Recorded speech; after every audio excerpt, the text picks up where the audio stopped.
Сәлем достар, менің каналыма қош келдіңіздер. Бүгін сіздермен Қытайдан келген заттарға распаковка жасайтын боламыз, ал ашуды бастайық.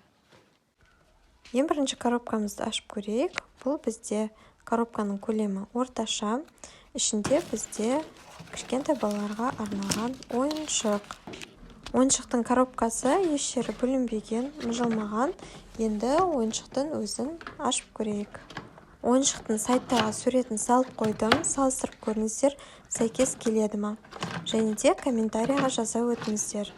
Бұл ойыншықпен бала суға шомылған кезде ойнайды.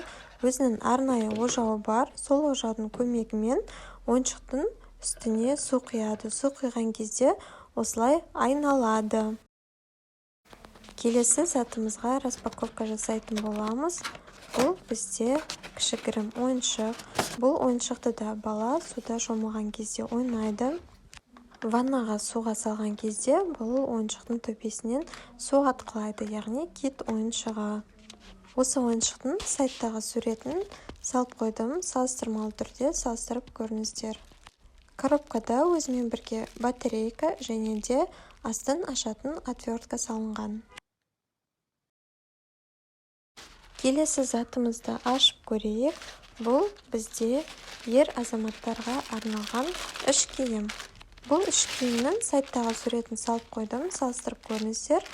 Сатып алған кезде үш расцветкасының кез келген түсін таңдай аласыздар. Бұл үш киім бізге келу уақытымен Тараз қаласына 15 күнді құрады. Яғни бүгінгі распаковка жасалып жатқан заттардың барлығының келу уақыты 15 күнді құрайды. Келесі бізде затымыз. Ішінде коробка бар секілді. Ашып көрейік. Коробка кішкене мұжылып келіпті. Жан-жақтары мұжылған, басылған. Ішінде бізде ер азаматтарға арналған үш киім. Бұл үш киім үш расцветкада жүреді. Кез келген расцветкасын таңдай аласыздар. Осы үш киімнің сайттағы суретін салып қойдым, салыстырып көріңіздер. Размері 3XL. Ең үлкен размері 3XL мен аяқталады. Келесі бізде распаковка, ол зат қыздарға арналған үш киім.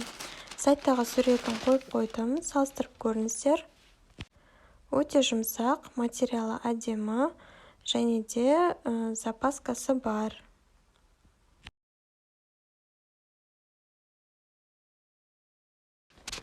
Келесі бізде распаковка, сыртынан кішкене өзі көрініп тұр. Бұл кішкентай балаларға арналған развивашка ойын. Бұл ойын арқылы кішкентай балалар түстермен үйренеді. Ал ашып көрейік. Сайттағы суретін салып қойдым, салыстырып көрсеңіздер болады. Бұл ойынның ішінде 12 түрлі түсті суреттер бар, яғни құстың, талдың, үйдің және де құрбақаның, сонымен қатар басқа да суреттер бар. Бала ойнаған кезде осы суретте көрсетілген түстерге сәйкес пластмассаларды сол түспен сәйкестендіріп жабыстыру қажет. Бұл ойын арқылы бала түспен танысады.